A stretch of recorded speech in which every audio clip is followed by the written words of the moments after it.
नमस्कार, मैं हूं आकाश वर्मा और आप देख रहे हैं हमारा बहुचर्चित साप्ताहिक कार्यक्रम आमने सामने। आमने सामने में हम अक्सर कई मुद्दों को उजागर करते हैं और जनता के समक्ष पहुंचाते हैं ताकि उन मुद्दों का समाधान हो सके। आज भी एक नए मुद्दे को लेकर हम आपके समक्ष प्रस्तुत हुए हैं, जिसकी जानकारी देना मैं पहले आपको चाहूँगा। सरकार की ओर से, यानी कि केंद्र सरकार की ओर से 20 लाख करोड़ का एक पैकेज जो है इस महामारी के समय में लोगों को दिया गया है ताकि उनकी सहायता की जा सके। जिसके चौथे चरण की आज बात की जा रही थी कि आज चौथे चरण का जो पैसा है किस को दिया जाएगा, जिसमें मध्यवर्गीय परिवार भी शामिल है। अब ये जमीनी सतह पर ये पैसा किस तरह से दिया जाएगा, क्या उन लोगों तक पहुंच पाएगा या नहीं, ये तो आने वाला समय ही बताएगा। लेकिन इसी बीच एक मामला और भी सामने आता है, एमजी नरेगा के जो लाइबिलिटी है वो काफ़ी देर से लोगों को नहीं पहुंची है। इसमें काफ़ी सारे लोग शामिल हैं जिन्होंने वहाँ पर काम किया है, जिन्होंने वहाँ पर मजदूरी की है, जिन्होंने सीमेंट दिया है, जिन्होंने घोड़ों का काम किया है, लेबर वाले सभी लोग इसमें शामिल हैं। लेकिन उनकी जो लाइबिलिटी है उसका ध्यान किसी को नहीं आता है। पिछले दिनों की अगर मैं बात करूं तो पैंथर्स के सीनियर नेता जगदेव सिंह जग्गा द्वारा इस मसले को काफ़ी ज़ोर शोर से उठाया गया और सरकार और केंद्र सरकार, झूठी सरकार और केंद्र सरकार के समक्ष इस बात को पहुंचाने का प्रयास भी किया गया कि इन लोगों की ओर भी नज़र दौड़ाई जाए। महामारी के समय ये लोग भी भुखमरी की कगार पर हैं। अगर इन लोगों को इनका मेहनताना दिया जाता है तो इनकी काफ़ी सारी मुश्किलें हल हो सकती हैं। लेकिन अभी तक सरकार की ओर से इसको लेकर कोई भी फैसला नहीं लिया गया है। इसी मुद्दे पर आज मैं चर्चा करना चाहूँगा और हमारे कार्यक्रम में इस मुद्दे को लेकर जानकारी देने के लिए आपके समक्ष प्रस्तुत हुए हैं पैंथर्स पार्टी के सीनियर नेता जगदेव सिंह जग्गा जी। जग्गा जी, आपका हमारे कार्यक्रम में बहुत बहुत स्वागत है। सबसे पहले मैं आपसे बात करना चाहता हूं, जिस मुद्दे को आपने पिछले दिनों उजागर किया, एमजी नरेगा के जो पेमेंट थी, जो पैसे थे वो ब्लॉक हो गए थे, लोगों को नहीं मिल पाई है। कितनी लाइबिलिटी ये है और कब से नहीं मिल पाई है, इस बात की जानकारी हमारे दर्शकों तक पहले पहुँचाएँ। देखिए आकाश जी, आपने आज हमें जहाँ पे बुलाया इसके लिए मैं आपकी जेके चैनल की पूरी टीम का तहे दिल से शुक्रिया अदा करता हूँ। और मुद्दा भी आपने ऐसा रखा जो एक गरीब लोगों के साथ जुड़ा हुआ मुद्दा है। इससे पहले मैं आपको उस बात का उत्तर दूँ, उससे पहले मैं एक अपनी उधमपुर की जनता को एक अपील करना चाहता हूँ कि ये जो अभी कोरोना वायरस की जो महामारी पूरी दुनिया के अंदर चल रही है, हमारा उधमपुर जो है ये भी उससे वंचित नहीं रहा है। मैं उधमपुर की जनता से ये अपील करना चाहता हूँ कि आप जो हमारे प्रशासन के दिए हुए दिया निर्देश हैं उनका पालन करें। घर से बाहर जो है कम निकलें। बड़ा ही कोई अगर ज़रूरी काम हो तभी घर से बाहर निकलें, क्योंकि इस महामारी का पूरी दुनिया के अंदर जो मुल्क अपने आप को बड़ा समझते थे कि हम भगवान के पास पहुंच गए हैं, अमेरिका जैसे मुल्क, आज उनके अंदर भी आप देख रहे हैं रोज़ की हज़ारों की तादाद में मौतें हो रही हैं। कोई दवाई नहीं है, इसकी एक ही दवाई है, वो है घर में रहो, घर में रहो। अपने सगे संबंधियों को भी यही बात कहो कि अपने अपने घर में रहो, बाहर लॉकडाउन का पालन करो, बाहर नहीं निकलें। यही मैं सबसे पहले उधमपुर की जनता से हाथ जोड़कर अपील करता हूं कि इसका जो सरकार द्वारा, जो प्रशासन द्वारा जो दिया निर्देश लॉकडाउन को लेकर दिए गए हैं उनका पालन करें। इसी के साथ जो आपने नरेगा की बात कही, तो आकाश जी मैं आपको पहले भी आपसे रूबरू हुआ हूं। इससे मेरे इस मुद्दे को उठाने से पहले हमारे पार्टी के चेयरमैन हर्षदेव जी कई बार उठा चुके हैं। बलवंत सिंह मनकोटिया जी, आपको पता पिछले साल उन्होंने डिप्टी कमिश्नर ऑफिस के बाहर धरना भी दिया था इस मुद्दे को लेकर। और प्रोफेसर भीम सिंह जी भी काफ़ी बार, उनके साथ भी लोग मिल चुके हैं और काफ़ी बार वो भी इसके ऊपर बात कर चुके हैं। क्योंकि ये जो लाइबिलिटी आपने कहा कि जो एमजी नरेगा की लाइबिलिटी के ऊपर आपने कहा, ये लाइबिलिटी है 16, 17 और 18 की। ये जो काम नरेगा के अंदर हुए थे, आज ये सबसे पहले मैं आपको बताना चाहूँगा, आपके माध्यम से मैं सरकार तक भी जब ये बात पहुँचाना चाहता हूँ कि ये जो पैसा किन लोगों का पैसा है, जी आप इसके ऊपर क्यों इतनी इसके ऊपर आप पड़ गए हो कि इसकी देखना है, वो इसका देखना है, ये वायलेशन है, वो वायलेशन है।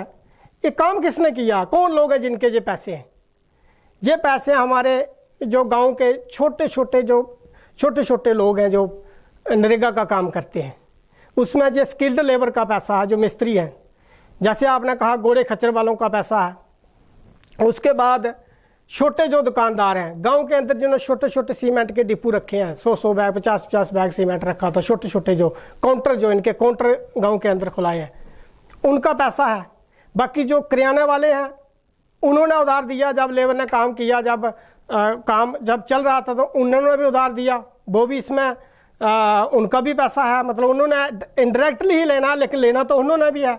रेत बजरी वाले जो घोड़े खच्चर वाले, रेत बजरी तो कोई गाड़ियों पे तो जाता नहीं है, वो वहीं से तवी वगैरह से निकाला है, जो भी दरिया पड़ते हैं, या कहीं कहीं पे बाहर से भी गया। तो मैं कहना चाहता हूँ ये पैसा सिर्फ जो छोटे लोग हैं गांव के अंदर, बिल्कुल छोटे लोग हैं, आपको पता नरेगा का काम कोई बड़ा कॉन्ट्रैक्टर तो करता नहीं है।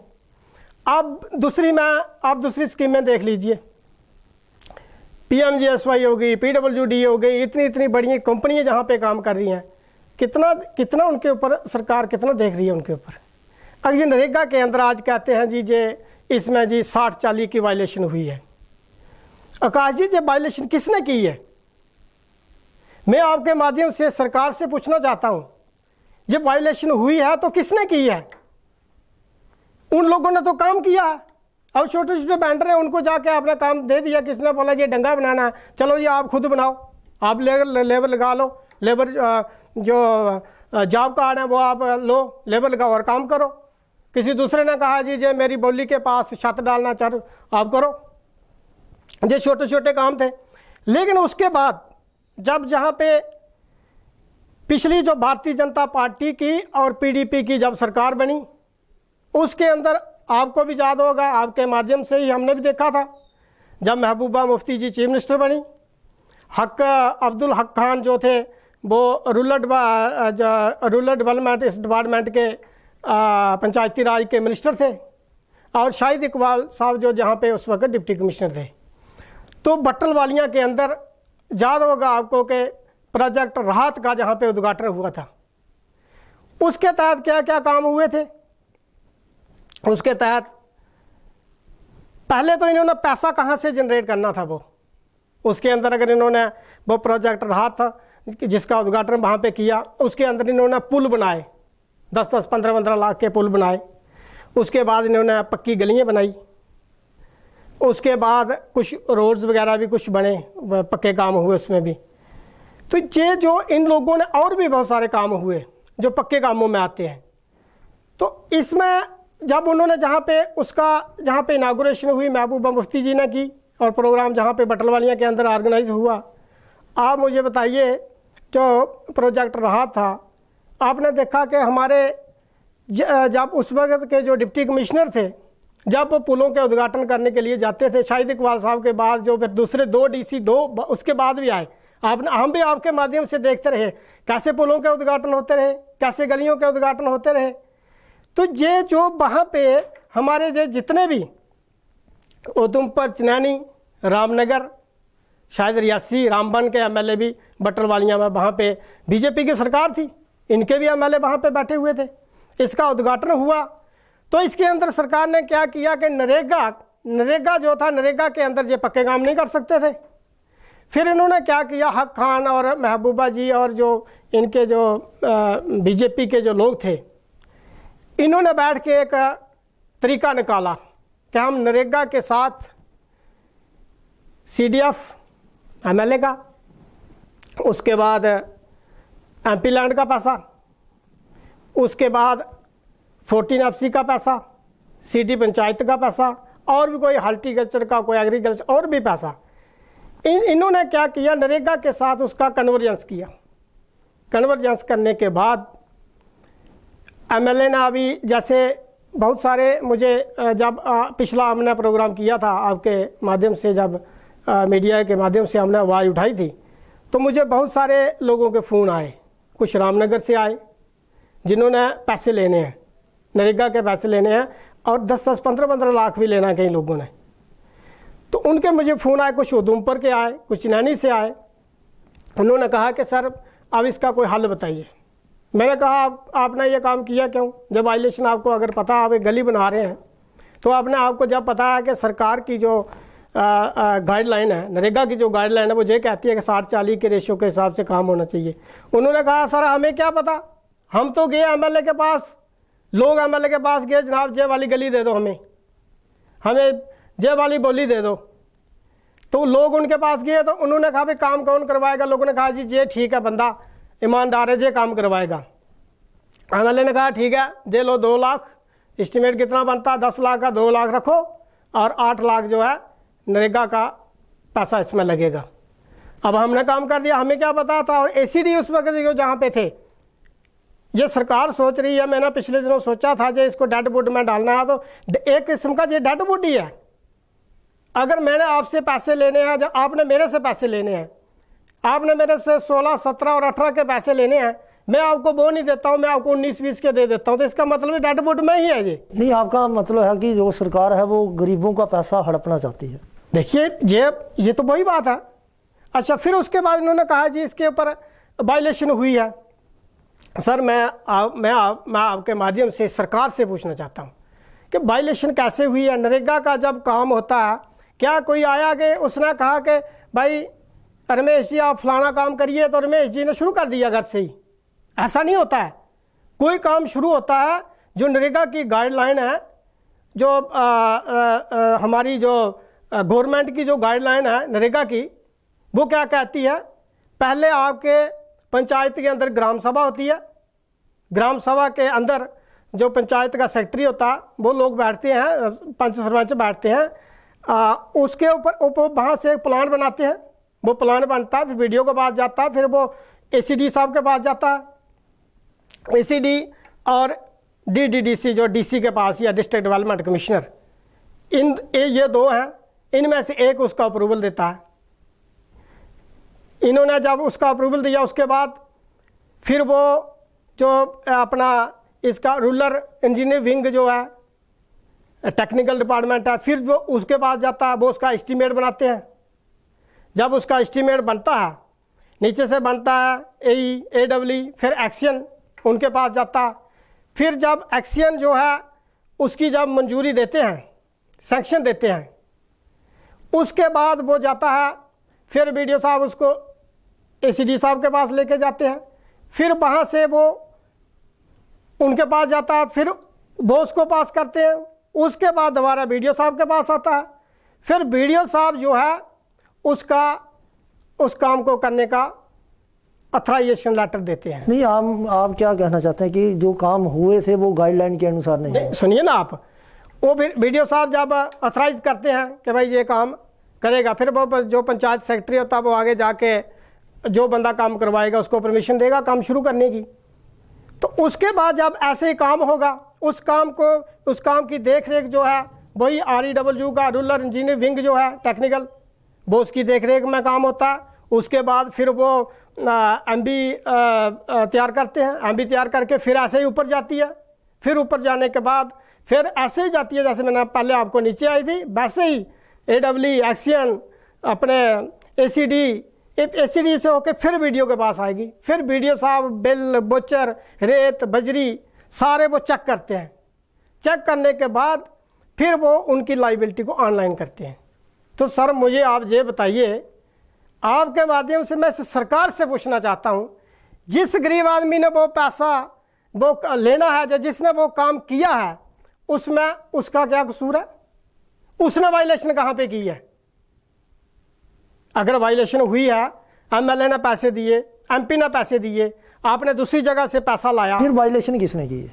वायलेशन सरकार ने की, इनके जो इनका इंजीनियर विंग है उसने की, जो जहाँ पे ACD BDO वगैरह थे उन्होंने की। जहाँ की बात नहीं है, पूरी जम्मू कश्मीर की बात कर रहा हूँ। जी जी, इन लोगों ने की, इनके द्वारा हुई। और आप देखिए कहाँ महबूबा मुफ्ती ने उसकी वायलेशन की।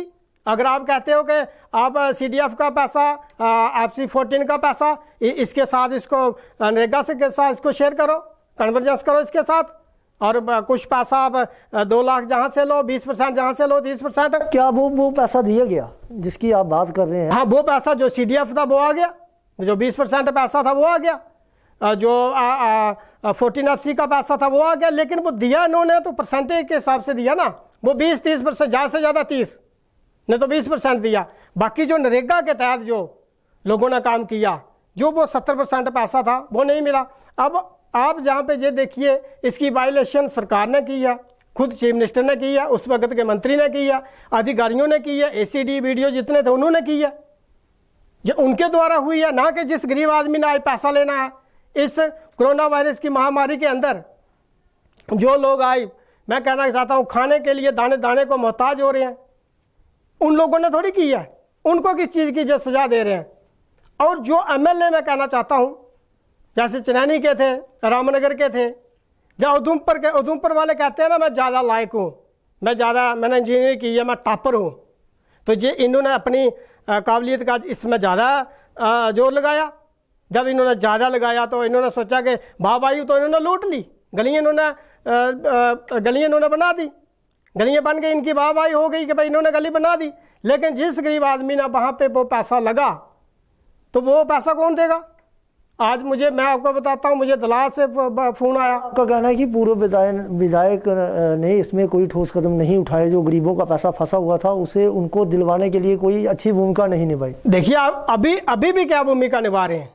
अभी आप ये देखिए, अभी मेरे सामने एक दिन मेरे पास आया एक बंदा, जब आपने नहीं, आप बोल रहे हैं अभी भी कौन सी भूमिका निभा रहे हैं, तो पैंथर पार्टी ने कौन सी भूमिका निभा दी? देखिए, पैंथर पार्टी आपको मैंने कहा जे 15 जो 16 17 18 की है। आपने पिछले साल देखा बलवंत सिंह मनकोटिया जी ने थ्रू DC जहाँ से मेमोरेंडम मलिक साहब को भेजा था, जो पैंथर पार्टी कर सकती थी। मैं आपकी बात मान रहा हूँ, धरने प्रदर्शन किए, मान रहा हूँ आपकी बात कि गरीबों के हक के लिए आपने धरने प्रदर्शन किए, आप DC साहब से मिले या जिन भी उच्च अधिकारियों से मिले, क्या मसला हल हुआ?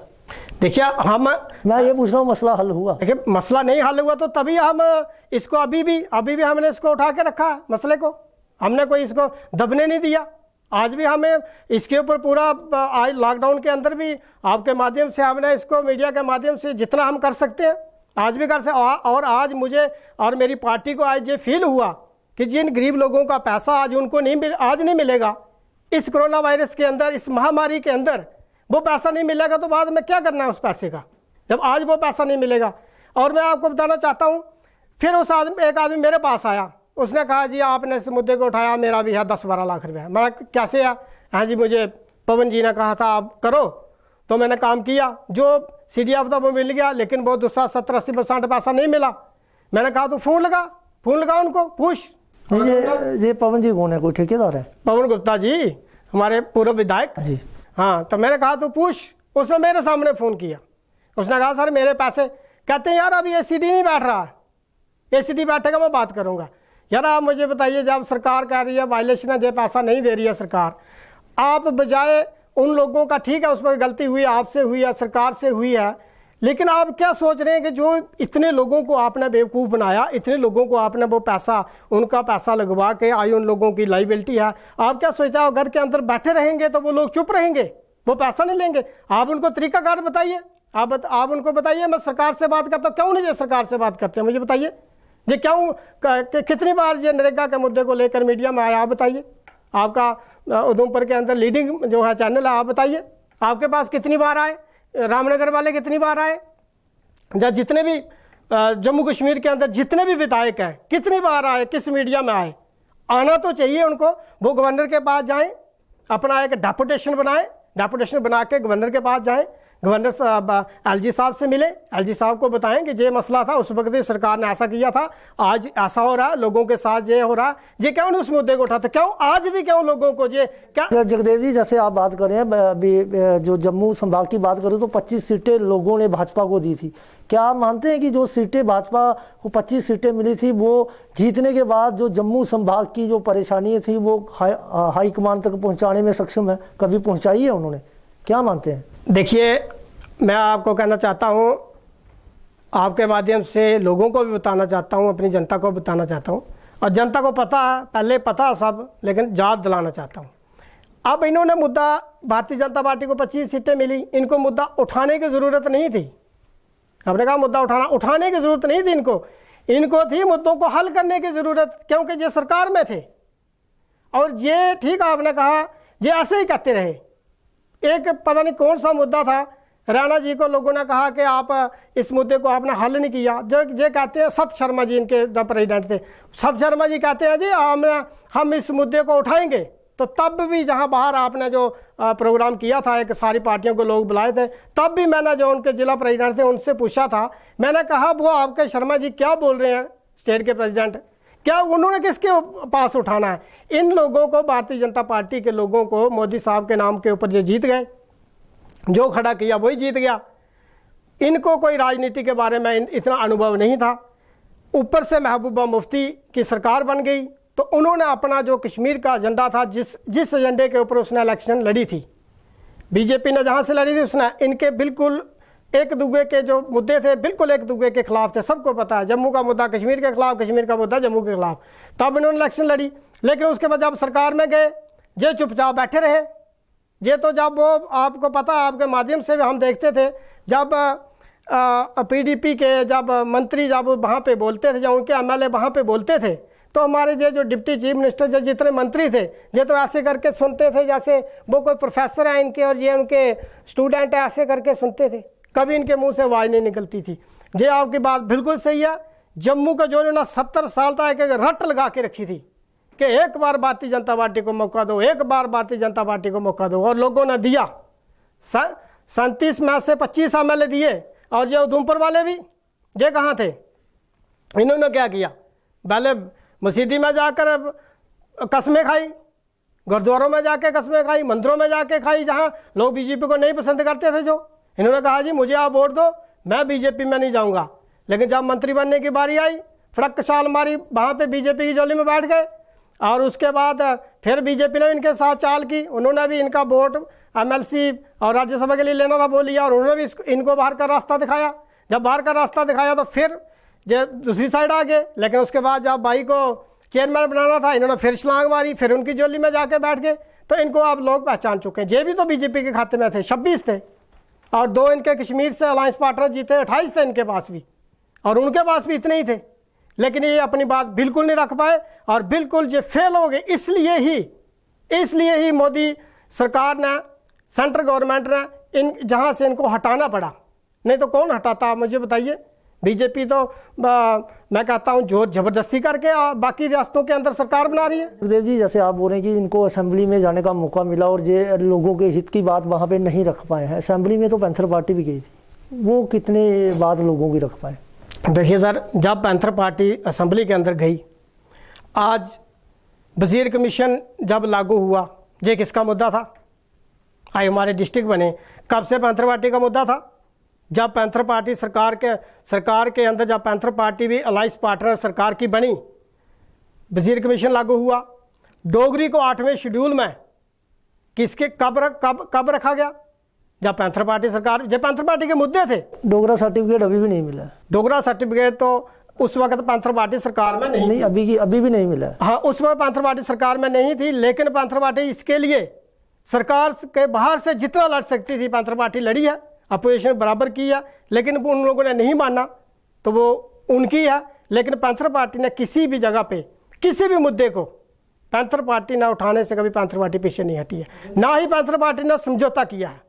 जगदेव जी, अंत में आपसे पूछना चाहूँगा, इस मुद्दे को, जो गरीबों के पैसे हैं, उनके पैसे उन तक पहुँचाने के लिए अगर कोई कुछ नहीं कर रहा है, तो पैंथर पार्टी खुद बोल रही है कि हम आगे आए हैं और गरीबों का हक उनको दिलवाएंगे। अंत में पूछना चाहूँगा, अगर ये पैसे नहीं मिल पाते हैं, जिस तरह से आप बोल रहे हैं कि ये पैसे नहीं मिलेंगे, तो इसको लेकर पैंथर पार्टी आगे क्या रणनीति बनाने जा रही है?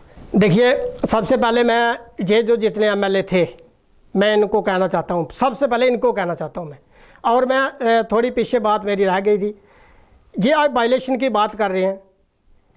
हमारे जो हक खान जी मंत्री थे, नरेगा को बहुत अच्छे तरीके से अपने कार्यकाल के अंदर यहाँ पे इम्प्लीमेंट किया। इसके लिए उनको भारतीय जनता पार्टी की सरकार ने दिल्ली के अंदर जम्मू कश्मीर की सरकार को पहले नंबर पे आई। क्यों? कि नरेगा की स्कीम को उन्होंने जम्मू कश्मीर के अंदर बहुत अच्छी तरीके से इम्प्लीमेंट किया। उसके बाद शाहिद इकबाल साहब को प्रोजेक्ट राहत का अवार्ड दिल्ली के अंदर मिला। लेकिन जिन लोगों ने वहाँ पे वो पैसे लगाए, काम किया, आई उन लोगों को कह रहे हैं ये वायलेशन हुई है। मैं सरकार से ये अपील करना चाहता हूँ, और वायलेशन हुई है, वायलेशन उन लोगों ने की है जिन्होंने की है, वो चाहे मंत्री हैं, चीफ मिनिस्टर हैं, एमएलए हैं, पहले उनके खिलाफ कार्रवाई करें। और उसके बाद मैं जहाँ से सरकार को साफ शब्दों में कहना चाहता हूँ, सबसे पहले हम डिमांड करेंगे आज आपके माध्यम से एलजी साहब से, क्योंकि वो अभी आए हैं, उनको इसका हम कोई दोष नहीं दे सकते।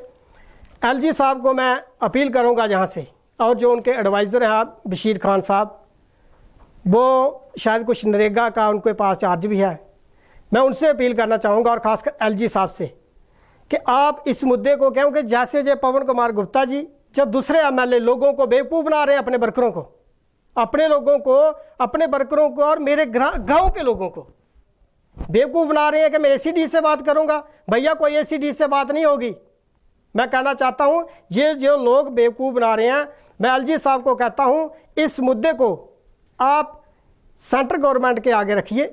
इस मुद्दे को आप जो हमारे पंचायती राज के हिंदुस्तान के मंत्री हैं सरकार के अंदर, उनके आगे रखिए और इस गरीब लोगों के मुद्दे को हल करवाइए। अगर ये हल नहीं हुआ, सबसे पहले लोग, आज भी लोग कितने फ़ोन करते हैं, आप मनकोटिया साहब को पूछना उनको कितने फ़ोन आते हैं, हर्षदेव जी को पूछना, भीम सिंह जी को पूछना, कुंडल जी, जितने हमारे लीडर हैं, मुझे कितने फ़ोन आते हैं रोज़ के इस मुद्दे के लिए। लोग इन एमएलए का गिराव करेंगे और मैं लीड करूंगा उसको, जो मैं आपको बताना चाहता हूं, मैं उसको लीड करूंगा। इन एमएलए का गिराव करेंगे लोग कि भैया आपने कहा था पैसे मिलेंगे तो पैसे दो, आपकी जिम्मेवारी है। आप बोलते हो एसीडी नहीं बैठ रहा, एसीडी इसमें क्या करेगा जब सरकार कहती है वायलेशन हुई है, पैसा देना ही नहीं है, पैसा ऊपर से आया ही नहीं है, तो एसीडी से आपने कहाँ से दिलाना पैसा, नंबर एक। नंबर दूसरा, अगर डिमांड हमारी जो आपके माध्यम से हमने की है, अगर सरकार नहीं सुनती है, तो मैं कहना चाहता हूँ पैंथर पार्टी जैसे जो लॉकडाउन खुलता है अगर और बढ़ता है, तो उसके अंदर भी हम सोशल डिस्टेंस को मेंटेन करवा के इस सरकार के खिलाफ, केंद्र सरकार के खिलाफ और यहाँ की सरकार के खिलाफ भी आंदोलन करेंगे, प्रोटेस्ट करेंगे, अपनी मर्यादा में रह के सोशल डिस्टेंस का ख्याल रखकर। आपके माध्यम से हम देख रहे हैं, लोग तो कर रहे हैं, जगह जगह कर रहे हैं लोग सोशल डिस्टेंस मेंटेन करके।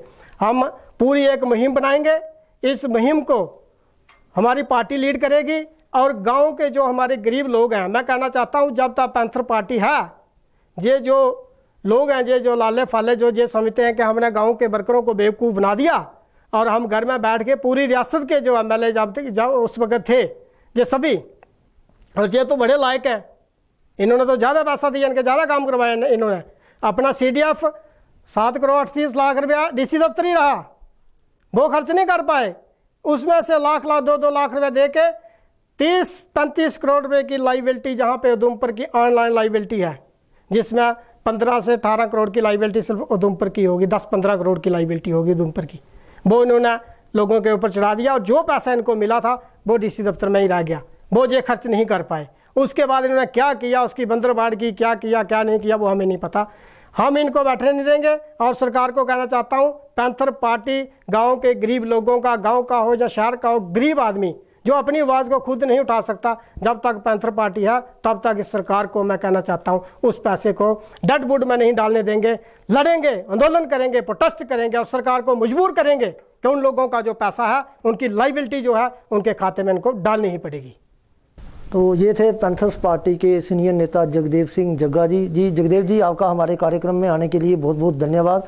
तो ये जगदेव जी थे जिन्होंने कहा कि MG नरेगा का जो पैसा है, जो गरीब लोगों का पैसा है, वो सरकार को हड़पने नहीं देंगे। अगर जल्द ही LG झूठी सरकार व केंद्र सरकार ने इस पैसे को लोगों तक पहुंचाने में ठोस कदम नहीं उठाए, तो ये पैंथर्स पार्टी के जो लोग हैं सामाजिक दूरी का ध्यान रखते हुए, क्योंकि महामारी चल रही है, तो सामाजिक दूरी का ध्यान रखते हुए सरकार के खिलाफ उग्र आंदोलन करेंगे और सरकार को मजबूर कर देंगे कि वो जो गरीबों का पैसा है वो उन तक पहुंचाए। तो ये था आज का हमारा मुद्दा। कल फिर एक नए मुद्दे के साथ आपके सामने हाजिर होंगे। तब तक के लिए दीजिए इजाजत। नमस्कार।